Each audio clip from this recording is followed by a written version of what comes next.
मर्द हज़रात की ज़िंदगी में जो उनकी अज़दवाजी ताल्लुकात का पहलू है वो बहुत ज़्यादा इंपॉर्टेंट होता है, बहुत ज़्यादा अहमियत का हामिल होता है। अगर इसके अंदर कोई भी मसला हो तो फ़ौरी तौर पर पेशेंट जो है वो डॉक्टर से रजू फरमाता है। काफ़ी दफ़ा ऐसे भी होता है कि पेशेंट अपनी अज़दवाजी ज़िंदगी के कुछ मसाइल जो है वो काफ़ी अरसे तक किसी से डिस्कस नहीं करता शर्म के मारे, और जब मसला काफ़ी ज़्यादा हो जाता है फिर डॉक्टर के साथ प्रेजेंट करता है। तो कहने का मतलब ये है कि आउटडोर के अंदर जो यूरोलॉजी का आउटडोर है इसके अंदर आए दिन जो है पेशेंट इरेक्टाइल डिस्फंक्शन या मर्दाना कमज़ोरी के साथ प्रेजेंट करते हैं। मर्दाना कमज़ोरी की वजूहात हमको पहले भी मैं बता चुका हूँ, बहुत ज़्यादा होती हैं, जिसके अंदर साइकोजेनिक है, रगों से रिलेटेड है, इसके अलावा ब्लड सप्लाई से रिलेटेड है, हार्मोनल हो सकता है, और भी इसकी वजूहात हो सकती हैं। तो आज हमने डिस्कस करना है कि कौन सी ऐसी चीज़ें हैं कुदरती तौर पे, कौन सी ऐसी चीज़ें आप इस्तेमाल कर सकते हैं जिसकी वजह से आपको वियाग्रे से जान छुड़ानी पड़े, आपको दवाइयाँ खाने की ज़रूरत पेश ना आए और आप अच्छे तरीके से अपने अज़दवाजी ताल्लुकात को सरअंजाम दे सकें। अस्सलाम वालेकुम, welcome to euro talks doctor Haris. मेरा नाम डॉक्टर मोहम्मद सिद्दीक हारिस है और मैं एक कंसल्टेंट यूरोलॉजिस्ट हूँ। जैसे मैंने पहले बताया कि पेशेंट काफ़ी ज़्यादा जो है वो ओपीडी के अंदर इरेक्टाइल डिस्फंक्शन के साथ प्रेजेंट करते हैं। तो ये देखने में आता है कि काफ़ी सारे लोग जो हैं वो ख़ुद से या मेडिकल स्टोर्स वालों से लेके या डॉक्टर की हिदायत के मुताबिक जो है वो वियाग्रा या सियालिस का इस्तेमाल करते हैं। वियाग्रा या सियालिस जो है बेसिकली ये फास्फोडाइएस्टेज इनहिबिटर्स हैं, और ये जो पहली दफ़ा दरियाफ़्त हुए थे ये दिल की बीमारियां ठीक करने के लिए दरियाफ़्त हुए थे। दिल की रगें इनकी वजह से खुल जाती थी और पेशेंट के सिम्टम बेहतर हो जाते थे।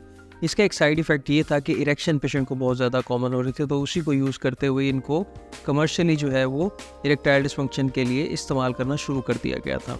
अब सारे पेशेंट जो हैं वो वियाग्रा या सियालिस इस्तेमाल करते हैं और उनकी अज़दवाजी ज़िंदगी जो है वो काफ़ी बेहतर इन चीज़ों की मदद से गुजर जाती है। लेकिन इन चीज़ों का जो असर है वो वक्त के साथ साथ कम होता जाता है, और अमूमी तौर पर काफ़ी सारे पेशेंट जो हैं वो इन दवाइयों से, इनके साइड इफ़ेक्ट से बहुत ज़्यादा परेशान होते हैं और इनको छोड़ देते हैं। इसके अलावा पाकिस्तान के अंदर ये ब्लैक में सेल होती हैं, काफ़ी ज़्यादा महंगी सेल होती है, तो हर बंदा इसको अफोर्ड नहीं कर पाता। तो इस वजह से आज हमने यही डिस्कस करना है कि क्या कुदरती तौर पे कोई ऐसी चीज़ है जो वियाग्रा को रिप्लेस कर सके, या जिससे वियाग्रा से पेशेंट जान छुड़ा सके और अपनी ओवरऑल बॉडी के साथ साथ अपनी सेक्सुअल जो हेल्थ है उसको भी इम्प्रूव कर सके। तो इरेक्शन जो है बेसिकली कैसे होती है, आप लोगों को मालूम है, जब भी कोई आपको जिनसी ख्वाहिश पैदा होती है उसके नतीजे में आपके नफ्स के अंदर, आपके पीनस में, आपके उज़्व तनासुल के अंदर ब्लड सप्लाई की जो सर्कुलेशन है वो ज़्यादा हो जाती है और वहाँ पर आकर खून इकट्ठा होना शुरू हो जाता है और जिसके नतीजे में इरेक्शन हो जाती है। नाइट्रिक ऑक्साइड एक ऐसा एलिमेंट है या ऐसा एक केमिकल है जो बॉडी प्रोड्यूस करती है। नाइट्रिक ऑक्साइड की मदद से आपकी जो उज़्व तनासुल है इसकी रगें खुल जाती हैं। इसकी रगें जैसे ही खुलती हैं उनके अंदर खून की कैपेसिटी बढ़ जाती है और वहाँ पर खून ज़्यादा मिकदार में इकट्ठा हो सकता है, जिसके नतीजे में इरेक्शन बहुत अच्छी अचीव होती है। तो इसका मतलब ये है कि अच्छी इरेक्शन के लिए नाइट्रिक ऑक्साइड का होना बॉडी के अंदर बहुत ज़्यादा ज़रूरी है। बॉडी के अंदर एक ऐसा एंजाइम पाया जाता है जिसको फास्फोडाइएस्टेज कहते हैं, और ये जो है नाइट्रिक ऑक्साइड को ब्रेक डाउन करके इरेक्शन जो है आपकी लूज़ करा सकता है। फास्फोडाइएस्टेज इनहिबिटर जिसमें सियालिस या वियाग्रा शामिल हैं, ये ऐसी दवाइयाँ हैं जो इस एंजाइम को रोक के रखती हैं ताकि नाइट्रिक ऑक्साइड की जो ब्रेक डाउन है वो ना हो सके और पेशेंट की जो इरेक्शन है वो ज़्यादा देर के लिए मेंटेन हो सके और उसकी जो सेक्सुअल जो एक्टिविटी है वो अच्छे तरीके से वो परफॉर्म कर सके। तो हमारी सारी डिस्कशन से ये ज़ाहिर हो गया कि इरेक्शन के लिए नाइट्रिक ऑक्साइड बहुत ज़्यादा ज़रूरी है और फास्फोडाइएस्टेज इनहिबिटर क्या करते हैं। कुदरती तौर पर बॉडी के अंदर एक ऐसा अमाइनो एसिड मौजूद होता है जो कि अगर आपकी बॉडी के अंदर अच्छी मिकदार में हो तो आपके जिस्म के अंदर नाइट्रिक ऑक्साइड की जो प्रोडक्शन है वो बहुत ज़्यादा अच्छे तरीके से होती है। इसको कहते हैं सिट्रोलिन। सिट्रोलिन बेसिकली एक ऐसा जो अमाइनो एसिड है जो कि आगे जाकर एल-आर्जिनिन और आपकी जो नाइट्रिक ऑक्साइड है इसकी मिकदार को बॉडी के अंदर काफ़ी ज़्यादा बढ़ा देता है। ऐसे पेशेंट जिनको इरेक्टाइल डिस्फंक्शन का शिकार हों, जिनको जिनसी मसाइल हों, उनको चाहिए कि अपनी ग़िज़ा के अंदर ख़ास तौर पर ऐसे जो हैं चीज़ें इस्तेमाल करें जिसमें सिट्रोलिन शामिल होता है, और इस सिट्रोलिन के इस्तेमाल से उनकी बॉडी के अंदर नाइट्रिक ऑक्साइड की जो है प्रोडक्शन ज़्यादा होगी, जिसके नतीजे में उनके जो मसाइल हैं वो बेहतर होना शुरू हो जाएंगे। सवाल ये पैदा होता है कि कौन सी ऐसी ग़िज़ाएँ हैं जिसके अंदर सिट्रोलिन जो है वो अच्छी मिकदार में पाया जाता है। इसका जवाब ये है कि वाटरमेलन एक ऐसा फ्रूट है जिसका साइंटिफिक नाम जो है वो सिट्रुलस लैनेटस है।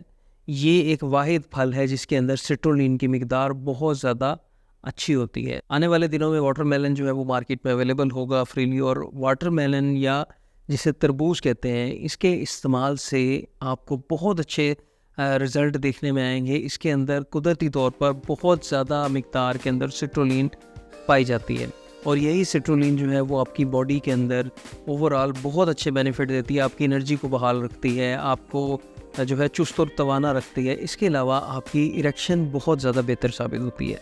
तो जो लोग चाहते हैं कि उनकी बॉडी के अंदर सिट्रुलिन अच्छी मिक़दार में रहे, जिसके वो फ़वाइद भी हासिल कर सकें, तो उन्हें चाहिए कि वो तरबूज का बहुत ज़्यादा इस्तेमाल करें। तरबूज के और भी बहुत सारे फ़वाइद हैं। तरबूज के अंदर आप देखते हैं कि बहुत ज़्यादा जूसी होता है, उसके अंदर पानी की मिक़दार बहुत ज़्यादा होती है। इसके नतीजे में बॉडी के अंदर आने वाले दिनों में गर्मियों के साथ डिहाइड्रेशन होने का चांस बहुत कम होता है। इसके अलावा तरबूज के अंदर विटामिन ए, विटामिन सी भी पाए जाते हैं और सबसे ज़्यादा जो इसका इम्पोर्टेंट रोल है वो ये कि इसके अंदर सिट्रुलिन पाया जाता है। सिट्रुलिन जो है फिर आगे जाकर एल-आर्जिनिन और नाइट्रिक ऑक्साइड के अंदर कन्वर्ट होता है, जिसके नतीजे में आपकी ओवरऑल बॉडी के अंदर जो रगें हैं उनके अंदर जो है उनकी लचीलापन उनका ज़्यादा हो जाता है, उनके अंदर ब्लड फ्लो ज़्यादा हो जाता है। ख़ास तौर पर आपको जो पिनाइल आपकी वेसल्स हैं, जो आपकी उज़्व तनासुल की ब्लड सप्लाई है वो इम्प्रूव हो जाती है, जिसके नतीजे में आपकी जो जिनसी मसाइल हैं, आपकी तनाव में कमी है, इसके अंदर बहुत ज़्यादा अच्छे बेनिफिट और अच्छे जो रिज़ल्ट्स हैं वो देखने में आते हैं। तो जिनसी मसाइल का शिकार हैं, तनाव में कमी का शिकार हैं, उनको चाहिए कि अपनी डाइट एक तो अच्छी रखें, तरबूज का इस्तेमाल बहुत अच्छा रखें, जिसके नतीजे में उनको सिट्रुलिन के बेनिफिट्स देखने में आते हैं। इसके अलावा अपनी ओवरऑल लाइफ़स्टाइल को भी अच्छा रखें, अपनी एक अच्छी रूटीन बनाएँ जिसके अंदर आपकी स्लीप प्रॉपर हो, आपकी नींद पूरी हो। इसके अलावा कोई ना कोई एक्टिविटी लाज़मी करें, कोई वर्जिश करें। हफ़्ते में तकरीबन 5 दिन तो कम से कम 30 मिनट की वर्जिश लाज़मी करनी चाहिए, जिसके नतीजे में ओवरऑल आपकी बॉडी के अंदर बेनिफिट देखने में आएंगे। अगर कोई पेशेंट शुगर का मरीज़ है, ब्लड प्रेशर का मरीज़ है या और कोई उसे बीमारी है, तो उनको कंट्रोल रखना भी बहुत ज़्यादा ज़रूरी है। अगर आपके अंदर कोलेस्ट्रॉल का प्रॉब्लम है तो उसको भी कंट्रोल रखना बहुत ज़्यादा ज़रूरी है। इसके अलावा अगर आप स्मोकिंग करते हैं तो स्मोकिंग से, शराब नोशी से, इसके अलावा कोई और अगर आप ड्रग्स वगैरह यूज़ करते हैं तो उनसे जान छुड़ाना भी बहुत ज़्यादा ज़रूरी है। स्मोकिंग का ख़ास तौर पर मैं इसलिए कह रहा हूँ, स्मोकिंग जो है वो आपके पूरे जिस्म के अंदर जो ब्लड वेसल्स होती हैं, शरेयानें होती हैं, रगें होती हैं, उनकी बहुत बड़ी दुश्मन है। उनको सिकुड़ा देती हैं, उनके अंदर एथेरोस्क्लेरोसिस करा देती है, जिसके नतीजे में वहाँ पे खून का बहाव जो है कम हो जाता है और उसके नतीजे में बहुत ज़्यादा नुकसान देखने में आते हैं। तो ये वो रूटीन है जिसको अपनाकर आप अपनी सेक्सुअल लाइफ को बेहतर बना सकते हैं, अज़दवाजी ज़िंदगी को अच्छे तरीके से गुजार सकते हैं। इसके अलावा अगर आप इस्तेमाल करते हैं इन चीज़ों के लिए दवाइयाँ, तो उनसे भी छुटकारा हासिल कर सकते हैं, क्योंकि अल्टीमेटली उन दवाइयों का असर जो है वक्त के साथ साथ कम होना शुरू हो जाता है। तो मैं उम्मीद करता हूँ आपको वीडियो पसंद आई होगी। इसी तरह हेल्थ से रिलेटेड वीडियोज़ देखने के लिए मेरे चैनल को लाजमी सब्सक्राइब करें, वीडियो को लाइक करें और ज़्यादा से ज़्यादा शेयर करें। अपना बहुत ख्याल रखें। अल्लाह हाफ़िज़।